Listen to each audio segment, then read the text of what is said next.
How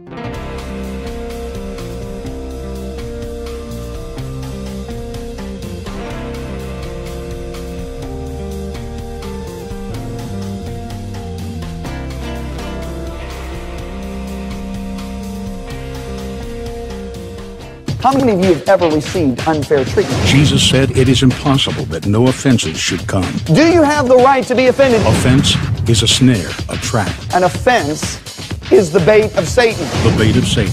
John Bevere's best-selling book has changed lives all over the world. God's word, His promise, will always come to pass as long as you don't get offended. And now, John Bevere Ministries presents The Bait of Satan Curriculum, a 12-part series designed to free you from the snare of offense. What you do with the offense will determine your future. Certo, eu quero que você abra sua Bíblia comigo, por favor. Em dois lugares, Lucas capítulo 17, e então coloque o marcador em Mateus capítulo 24. Então Lucas 17 e Mateus capítulo 24. Como você sabe, teremos 12 sessões de 30 minutos, um pouco menos, sobre a isca de Satanás. Agora, em Lucas 17, eu quero começar lendo apenas um versículo, depois nós voltamos para essa passagem. Verso 5, nós lemos: E os apóstolos disseram ao Senhor: aumenta a nossa fé. Agora, esta é a parte final do ministério de Jesus, e você tem que entender que esses caras o tinham visto levantar os mortos, eles viram ele abrir os olhos do cego, o viram abrir os ouvidos de quem nasceu surdo. Eles o viram fazer os aleijados andar, eles o viram alimentar 5.000 pessoas com alguns pães e peixes, o viram acalmar uma perigosa tempestade.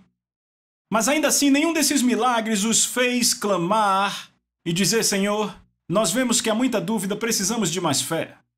O que eu quero perguntar é: o que foi isso que fez esses discípulos pedirem: Senhor, aumenta-nos a fé? Eu vou ser muito honesto com vocês. Esses caras não disseram apenas: Senhor, aumenta-nos a fé. Eu acredito que se nós estivéssemos lá, Jesus fez uma declaração para eles, e depois dessa declaração, eles: Senhor, aumenta-nos a fé. Desesperados. Qual foi essa declaração? Volte para o verso 3 e você verá. Jesus disse: acautelai-vos. Se seu irmão peca contra você, repreenda-o, e se ele se arrepender, perdoe-o. Agora veja o verso 4. E se ele peca contra você 7 vezes em um dia? Uau! E 7 vezes num dia vem para você dizendo: eu me arrependo, você deve perdoá-lo. E então os discípulos, eles clamaram: Senhor, aumenta-nos a fé. Então não foram os milagres, foi simplesmente quando Jesus disse: quando seu irmão pecar contra você, perdoe-o. Agora, Jesus faz essa declaração no primeiro verso. Então ele disse aos discípulos: é impossível que não venham ofensas. Repita comigo: ofensas. Agora, ofensa, no grego, é uma palavra antiga grega que é escândalon. Repita isso comigo: escândalon. Esta é uma palavra grega antiga usada para descrever o gatilho da isca que os caçadores usavam para pegar pequenos animais e pássaros. O caçador colocava a isca no escândalon, no gatilho, como chamamos hoje, e o animal pegava, ou o pássaro pegava a isca, e a gaiola fechava, prendendo ou matando ele. Desta forma, uma ofensa é a isca de Satanás, para pôr você, o crente, sob o cativeiro dele. Estão vendo isso? Agora, Paulo confirma isso quando ele escreve a Timóteo. Eu vou ler para vocês 2 Timóteo, capítulo 2, versículos 24 a 26. Paulo diz: E um servo do Senhor não deve brigar, mas ser gentil com todos, capaz de ensinar e paciente, em humildade corrigindo aqueles que se opõem a ele, na expectativa de que Deus lhes conceda arrependimento para que possam conhecer a verdade. Agora veja o 26, 2 Timóteo 2, 24 a 26. Ele diz: E para que eles possam voltar a seus sentidos, repita, voltar a seus sentidos, e escapar da armadilha ou laço do diabo, tendo sido feitos cativos por ele, o diabo, para fazerem sua vontade. Então Paulo diz: aqueles que se opõem, aqueles que se ofendem uns com os outros, são feitos cativos de Satanás para fazer sua vontade. Agora, o que assusta é que a maioria das pessoas que estão na A armadilha da ofensa não sabem disso. Porque é isso que Paulo diz, para que possam voltar aos seus sentidos, porque se soubessem que estão presos, não ficariam lá. Eu estou pregando, é melhor você dizer amém. Estão pegando? Então a coisa que eu descobri, eu preguei essa mensagem por todo o mundo, em todos os continentes, só não preguei na Antártica ainda para os pinguins, mas veja, eu digo a vocês, eu descobri algo que a maioria das pessoas que estão ofendidas nem percebem que estão. Em toda a conferência onde eu preguei essa mensagem, de 50% a 80% das pessoas responderam dizendo eu estou ofendido e a maioria nem sabia que estava, até que a verdade veio. Estão comigo? Veja, um caçador, para conseguir pegar a presa, tem que colocar uma armadilha inteligente. Se você deixar a armadilha óbvia, não vai pegar nada. Se você decidir pular, se pular dentro da água, com um anzol na mão e disser ei peixe, eu vou pegar você, ele não vai nem prestar atenção. Se você preparar uma armadilha e deixá-la bem óbvia, o animal não vai pegar aquilo. Satanás não é diferente. Ele é muito astuto, ele é muito astuto, muito sagaz. E ele sabe que a forma como ele pode te fazer cativo não é colocando uma armadilha óbvia, é fazendo algo muito sutil. Isso se chama ofensa, repita, estar ofendido. Esta é a isca. Agora vá comigo para Mateus capítulo 24. Mateus 24.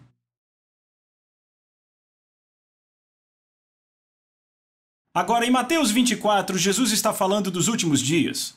Deixa eu perguntar aqui, quantos acreditam que estamos vivendo nos últimos dias? Posso ver suas mãos? Ok, isso é algo sobre o que não precisamos falar muito hoje, certo? Ou seja, estamos vivendo os dias e a estação da volta dele. Agora, os apóstolos, os discípulos, disseram a Jesus. Disseram, quais serão alguns sinais da sua segunda vinda? Qual será a evidência que você realmente está voltando? E Jesus começa a listar algumas coisas que acontecerão na terra, entre o povo de Deus. E um dos sinais que ele listou, eu achei muito interessante, é encontrado no verso 10. Ele disse, e então muitos, repita muitos. Agora, a palavra grega aí para muitos é a palavra P-O-L-U-S, que significa o seguinte, muito, muitos e grande. Esta palavra de forma nenhuma implica em poucos ou alguns, significa uma grande parte de alguma coisa. Entendem? Então o que ele está indicando aqui é que haverá uma grande quantidade de pessoas, e eu posso dizer que eu tenho visto isso sendo cumprido, porque em todas as conferências que eu ministro ao redor do mundo eu já disse de 50 a 80 pessoas respondem a isso. Então veja o que ele diz, então muitos ficarão ofendidos, repita, ofendidos. Trairão um ao outro e odiarão um ao outro. Agora, isto é uma progressão. Uma ofensa vai levar a uma traição. E a traição, se não for tratada, acabará levando ao ódio. E você diz, de onde você tirou isso? Provérbios capítulo 18, verso 19 diz assim, você pode ver depois, apenas ouça. Um irmão ofendido é mais difícil de ganhar do que uma forte cidade. Vou dizer de novo. Um irmão ofendido é mais difícil de ganhar do que uma forte cidade.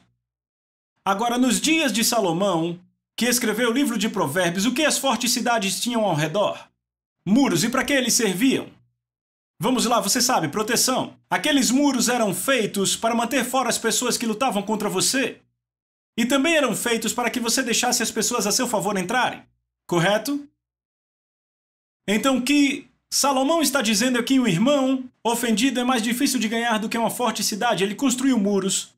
Agora, o Novo Testamento não chama de muros, ele chama de fortalezas.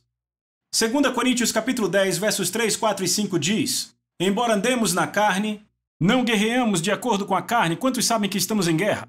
Fico feliz que um terço saiba, e quanto ao resto? Quantos sabem que esse não é um playground, é um campo de batalha? Muita gente usando vestido ao invés de usar uma armadura, amém? Ficam pensando em voar quando Deus diz, preparem-se para a guerra. Boa pregação, amém, eu ajudo você hoje. Só para saber que estão aqui, certo? Embora andemos na carne, não guerreamos de acordo com a carne, pois as armas da nossa milícia, ele continua dizendo, não são carnais, ou seja, da carne, mas elas são poderosas em Deus para derrubar fortalezas. Repita, fortalezas. Agora, essas fortalezas são demônios na atmosfera? Não. Agora, há um ensino valioso em Efésios 6 sobre demônios na atmosfera, mas aqui Paulo não está falando sobre isso. Ele continua dizendo que são fortalezas. No verso seguinte, verso 5, ele diz assim: lançando fora toda a imaginação, e o sentido literal é esse, todo raciocínio. Lançando fora todo raciocínio. Repita, raciocínio. E onde ocorre o raciocínio? Aponte para cá.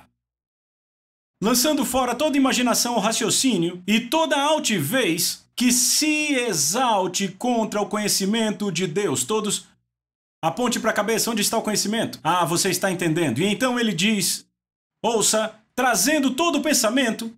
Repita, pensamento. Onde estão os pensamentos? Aponte para sua cabeça. Isso não é interessante? E trazendo todo o pensamento cativo à obediência a Cristo. Agora, o que são fortalezas? Fortalezas são raciocínios ou processos de pensamento que são contrários à vontade de Deus. Amém. Boa pregação. Eu estou ajudando você hoje. Vamos acordar nessa manhã de domingo, amém? Ouça, eu sei que você está ouvindo, mas eu estou tentando te fazer rir, porque uma colher cheia de açúcar faz um remédio descer mais fácil. Amém. Eu descobri que Deus pode fazer coisas em sua vida, levar correção à sua vida, transformar a sua vida, mas pôr um pouco de mel sempre deixa tudo melhor.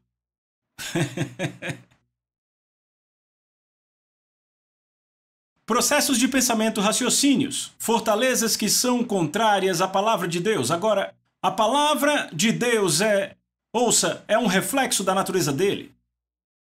A natureza de Deus é amor. Repita, ele é amor. A Bíblia não diz que ele tem amor, ele é o amor. Boa pregação. Agora ouça, o amor de Deus sempre busca dar.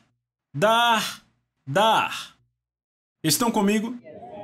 Quantos aqui lembram quando nasceram de novo? Posso ver suas mãos? Eu lembro quando eu nasci de novo e fui cheio do Espírito Santo. Sabe, eu ria e cantava voltando para casa do culto. Eu acordei na manhã seguinte com um sorriso no meu rosto. Pela primeira vez desde que eu era uma criança, em tempo de Natal. Eu estava tão apaixonado por todos. Sabe, não importa quem você fosse, eu amava você. Sabe, você amava todo mundo, lembra? Amava até sua sogra, lembra disso? Estão comigo? E então o que houve? Alguém fez algo com você que não foi bom. Ou disseram algo a você que não foi bom. Ou, na verdade, foi doloroso. Fofocaram de você. Falaram contra você. Ei, não foi um pecador? Foi alguém na igreja? Sabe, eu descobri algo que na verdade não é nenhuma grande descoberta. A pessoa que mais pode te machucar é aquela que está mais próxima de você. Por que é assim? Porque a nossa expectativa é maior sobre ela.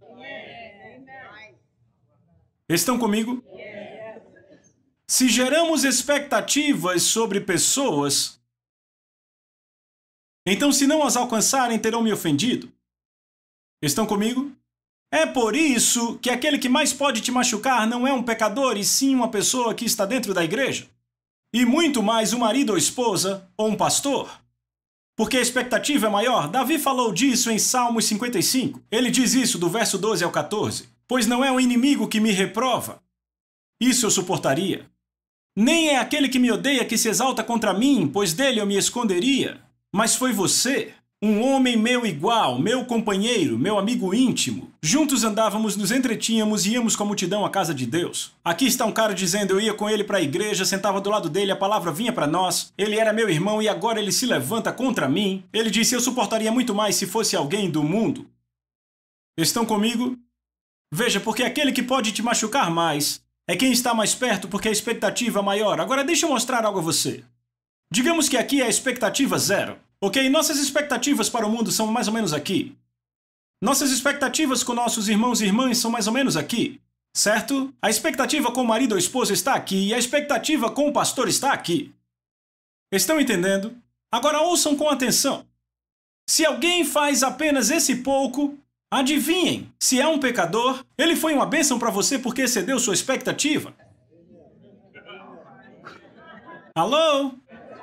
Agora, se alguém faz isso aqui, está na igreja, e sua expectativa está aqui, você foi ofendido nesse tanto. Se marido ou esposa só fizeram esse tanto, sua expectativa está aqui, realmente te ofenderam. Se o seu pastor só fez esse tanto, se não apertou sua mão hoje quando você foi embora, se não reconheceu seu dom profético, então adivinhem, a ofensa é grande assim, é enorme. É por isso que a maioria das pessoas ofendidas na igreja sabe o que dizem? Ei, eu tenho pregado isso já faz 10 anos. Sabe o que dizem? Sabe o que mais? O mundo me trata melhor do que estes cristãos. Tá certo, porque a expectativa no mundo estava aqui e o mundo fez esse tanto, e eles são bons comigo. Aleluia! Certo, então ele diz que muitos se ofenderão, trairão um ao outro, odiarão um ao outro, é uma progressão. Uma pessoa ofendida constrói muros. Agora, de muros levantados, adivinha o que vem? Eles não mais buscam dar. Os muros agora estão fazendo com que eles se protejam. O foco agora não é mais dar, o foco agora é proteger o que eu tenho.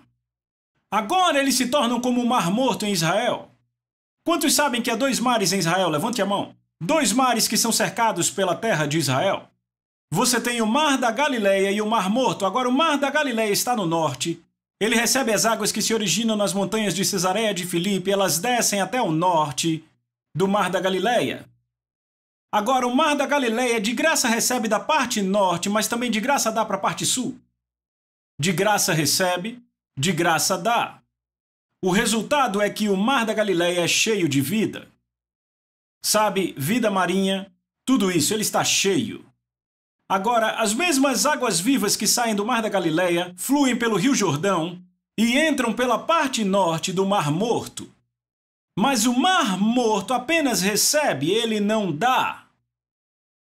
O resultado é que cada pedacinho de vida que entra no Mar Morto morre. Porque ele segura o que ele tem.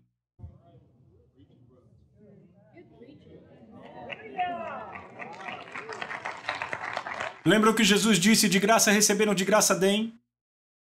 Você quer realmente entrar na vida? Libere a vida que Deus te deu e você entrará na vida. Mas a pessoa ofendida diz, eu fui machucado, não quero me machucar de novo. Então agora mecanismos se levantam em sua mente, em seus pensamentos, no fundo do subconsciente. Me machuquei, não quero machucar de novo, então desenvolvem esses padrões de pensamentos, raciocínios, que são mecanismos que o protegem de se machucar de novo. Então agora respondemos um pouco diferente. Respondemos ao redor da igreja e na igreja. Para nós é fácil irmos para outro lugar porque nos machucamos aqui, então vamos para outro lugar. Vou falar disso depois. Agora ouçam aqui. Uma pessoa agora que levantou os muros é um candidato perfeito para traição. Deixa eu dizer isso. A maioria das pessoas que eu encontro na igreja nem sabe o que é traição. Eles conhecem um aspecto muito limitado da traição, eu deveria dizer. Quando as pessoas ouvem traição, pensam em quem? Em Judas. Certo? Estão comigo? Deixa eu dizer a vocês o que é a traição. Traição é quando eu busco a minha proteção ou meu benefício às custas de alguém com quem tenho relacionamento. Vou repetir. Uma traição é quando eu busco a minha proteção ou meu benefício às custas de alguém com quem tenho relacionamento. A traição é o abandono definitivo de um relacionamento. E se o traidor não se arrepender, ele mata completamente a relação. Estão comigo? Quando eu construir muros, se eu começo a ser pressionado, se a situação fica um pouco difícil, eu vou buscar proteger a mim mesmo, não importa a custa de quem. Estão comigo? Provérbios 18, verso 1 diz: um homem que busca o seu próprio desejo se ira contra o sábio julgamento. O homem que construiu muros busca seu próprio desejo, então ele vai trair a pessoa que aparecer. E se há uma traição no relacionamento, vai acabar levando ao ódio. Agora ouça com atenção. A Bíblia diz que quem odeia o irmão é um assassino. Eu quero ter certeza que você entendeu. Eu vou dar a referência para isso. A Bíblia diz em 1 João 3, versos 14 e 15, todo aquele que odeia seu irmão, repita, irmão. Então você vê claramente que João não está falando a pecadores. Todo aquele que odeia seu irmão é um assassino. Não diz que ele é como assassino, diz que ele é assassino. Tá tudo muito quieto, você está aqui? Todo aquele que odeia seu irmão é um assassino e vocês sabem que nenhum assassino tem a vida eterna habitando nele. Está claro? Está claro para uma pessoa e para o resto de vocês? Agora deixa eu falar sobre o ódio. Quando as pessoas pensam em ódio, pensam numa raiva muito grande. Isso não é necessariamente o ódio. A Bíblia diz que Absalão odiou Amon, 2 filhos de Davi. E sabe o que a Bíblia diz? Ele não falava nem bem dele, nem mal dele. Ele controlou o seu ódio. Ódio quer dizer falta de amor, ou seja, sem amor. É o espaço vazio sem o amor de Deus. Estão entendendo? Sabe, meditem. Ouça o que eu digo. Meditem em 1 Coríntios capítulo 13, versos de 4 a 8. Medite nesses versos. Eu não sei vocês, mas eu tenho buscado excelência, especialmente nos últimos anos, e especialmente nos 6 últimos meses, no amor de Deus. Sabe, eu sou tão mergulhado no amor de Deus. É a força mais poderosa no universo inteiro. E eu estou convencido que a igreja para a qual Jesus está voltando é uma igreja que anda. Note que ele está dizendo aqui, e extravagante amor. Amém? O ódio não é visto necessariamente por emoções, palavras. Pode ser, é claro, porque a boca fala do que o coração está cheio. No entanto, pode ser disfarçado. Eu nunca me esquecerei de quando o Senhor expôs o ódio que estava em meu coração. Na minha mente, emoções, o que quer que fosse. Havia uma pessoa que eu não gostava. E o Senhor me disse, como vai ser quando você morar do lado dela no céu? Quando ele falou, eu fiquei louco. Eu disse, não, ela vai morar do outro lado. E então eu percebi que eu tinha uma ofensa e que estava indo longe. Estão comigo? Vamos falar disso depois. Vocês estão aqui, certo? Só para ter certeza. Agora veja isso, verso 11. Então, repita, então. E o que então quer dizer? Quer dizer que depois dessa ofensa massiva, e muito dessa ofensa vai virar traição e ódio, certo? Veja, ouçam. São estágios que se passa. Alguns de vocês com quem eu falo agora podem estar no estágio inicial da ofensa. Alguns podem ter ido para o estágio da traição e outros já estão no estágio do ódio. E então Jesus diz, depois disso, depois de um monte de gente ofendida, ele diz, muitos falsos profetas se levantarão e enganarão a muitos. Agora olhe para mim. Note que ele está dizendo aqui que depois dessa ofensa massiva haverá muito engano. Sabe qual foi a primeira coisa que Jesus disse àqueles caras quando pediram sinais da sua próxima vinda? A primeira coisa que saiu da sua boca foi, tenham cuidado para que ninguém vos engane. Ou seja, o engano será desenfreado. No livro de Timóteo, Paulo diz que haverá pessoas na igreja nos últimos dias que não só estarão enganando os outros, mas enganando a si mesmas. Uma pessoa ofendida engana a si mesma. O que Jesus está nos dizendo aqui é que a ofensa é o terreno fértil para o engano. Sabe qual é o problema que há com o engano? Há apenas um problema. E é o seguinte, ele é enganoso. Ou seja, uma pessoa que está enganada realmente acredita que está certa quando está errada. É o único problema com ela. Agora, de que Jesus chamou os falsos profetas? Vamos lá. Vamos. Alguém deve saber isso. Mateus 7,15, do que ele chama os falsos profetas, lobos em pele de ovelhas. Note que ele não diz que são lobos em pele de pastores. Todos buscam falso profeta atrás do púlpito. Ouça, eles podem estar lá, mas eu descobri que há muito mais falsos profetas ouça aí do que aqui. Isso é verdade. Eu não estou exagerando. Eles estão nos salões, nos mercados, dizendo às pessoas, você não devia ouvi-lo, você não sabe o que o pastor fez.